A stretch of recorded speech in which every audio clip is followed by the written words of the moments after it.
In our today's class, we will be studying about the fundamental forces of nature.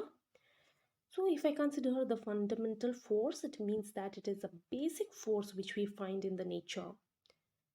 And we have got total of four basic forces. Those are the first one is the gravitational force, the second one is electromagnetic force, the third one is strong nuclear force, and the fourth one is weak nuclear force. Now, speaking about the gravitational force, we have got a definition here.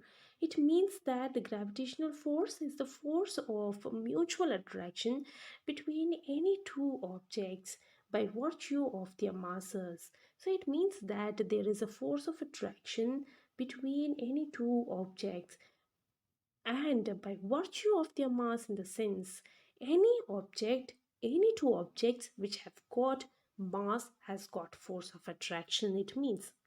So this is something called as gravitational force, and you might have heard about the word that is called as gravity. What is the difference between gravity and gravitational force? So both meaning is same, but what are the difference?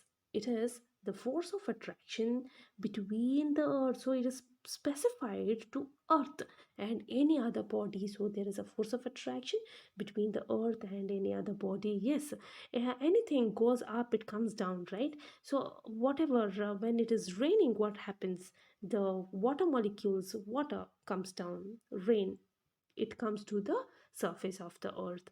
But if I consider gravitational force, it means that yes, there is a force of attraction between any objects. So it is universal. Gravitational force is universal, it is applicable to all the object it means.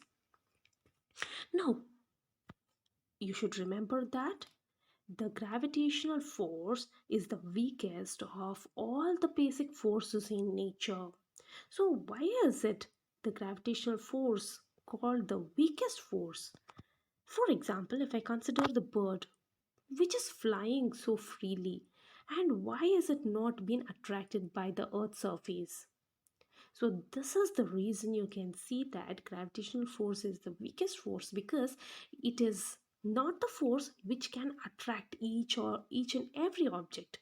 It is not possible through the gravitational force. So this is why you can find that it is the weakest among all the basic forces in nature which you see. And with another example, you can see that you can see the bulb at your home.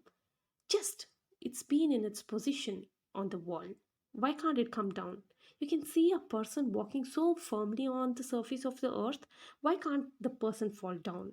So this is the reason you can see that the gravitational force is the weakest force among all the other forces. And also you can see that the force, even though it is weak, it governs the motion of the stars, planets, and satellites. Oh my god, how can it govern the motion of the stars, planets, and satellites? Yes, there is a force of attraction. So many might have misunderstood that gravitational force, the force of attraction, is only meant within the surface of the earth. No, there is a force of attraction even outside the surface of the earth, so that you can see the force governs the motion of the stars, planets, and satellites. So there's a force of attraction between the planets and the sun. So that is why we have got a beautiful solar system in our galaxy, right? So this is all about the gravitational force. Next, going to the universal law of gravitation. So what exactly is this universal law of gravitation? This law was given by Sir Isaac Newton, and he says that this gravitational force is universal. It is meant, or it is for all the objects, where all the objects are attracted by one another, each other. So this is something called as the universal law of gravitation. So gravity, the force of attraction, cannot be escaped by anyone, but it depends upon two factors, that is, one is mass and another one, it is the distance between them. So gravitational force depends upon the mass and the distance between them. So what is the statement of the universal law of gravitation given by Sir Isaac Newton? It is the force of attraction between every pair of particles is directly proportional. So F is directly proportional to the product of their mass and inversely proportional to the square of the distance between them. So you can see that what do you mean firstly by directly proportional to the product of their mass? Directly proportional in the sense if one quantity increases, another quantity also increases. It means that more the mass, more the force of attraction. Now, if you see the diagram here, you can see that there are two particles. If I consider A and B, and their masses to be m1 and m2 respectively, and r is the distance between them. So if I consider these two mass, they exert a force, they exert an equal force on one another, exert a equal force. When they are exerting a equal force, just for an example, if I consider with this picture, if they are exerting an equal force, why do you think that when a ball is thrown up, why do the ball come towards the earth, and why don't the earth goes towards the ball? Why will the ball come towards the earth? So it is because of the mass. More the mass, more the force of attraction. So you can see that the earth's surface, the earth, mass of the earth is so much more compared to that of the ball. You can see. So this is the reason you can see that force is directly proportional to mass. More the mass, more the force of attraction. So that is why you can see that the mass of the earth is more and the force of attraction of this towards the ball is more. So more the mass, more the force. So this is all about the first statement of the law. Coming to the second equation, you can see that force is inversely proportional. Force is inversely proportional to the square of the distance between them. So square of the distance, so the distance between the two objects is r, and squaring it. So squaring the distance is something called as the inverse square law, which I'll be teaching that in depth in my next coming video. So until then, we shall just know or study the remaining part. So if I consider it is inversely proportional to the distance between them. So what is this inversely proportional? It means that if one quantity increases, another quantity decreases. So if I consider with an example of magnet, north pole and a south pole, so there is a force of attraction between those two also, right? So if I consider that when I keep two magnets close to each other, the distance between them is very much less, then the force of attraction between them would be very much more, right?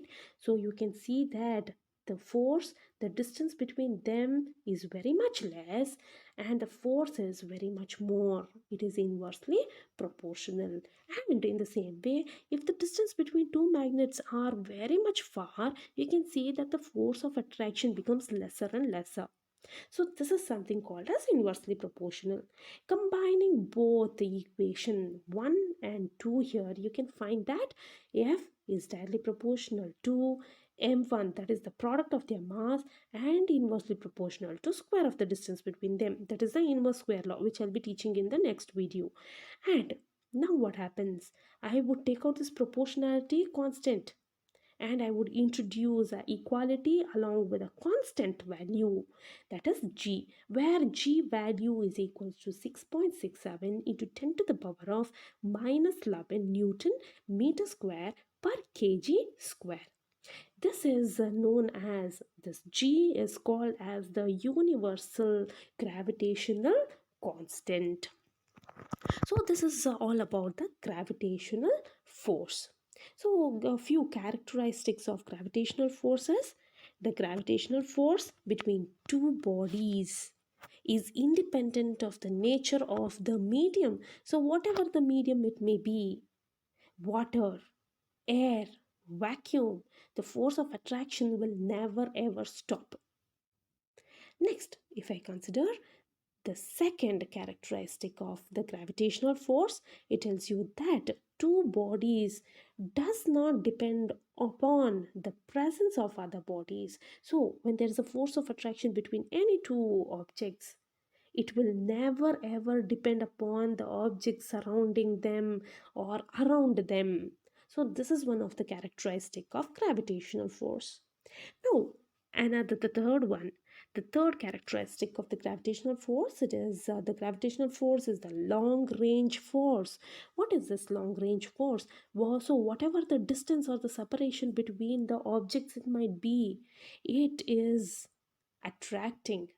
So there is attraction between the two objects even though the distance between them is far apart. So for example, if I consider Earth and the Sun, the distance is so much of the order of 10 to the power of 22, right? So the distance between them is very much more. So the gravitational force, the force of attraction is present, and that is why you can see there is a formation of a solar system. And these are the characteristics of the gravitational force. And this is all for today, and hope you understood and hope you like the video.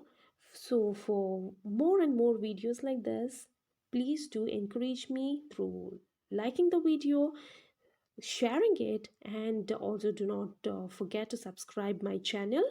Thank you.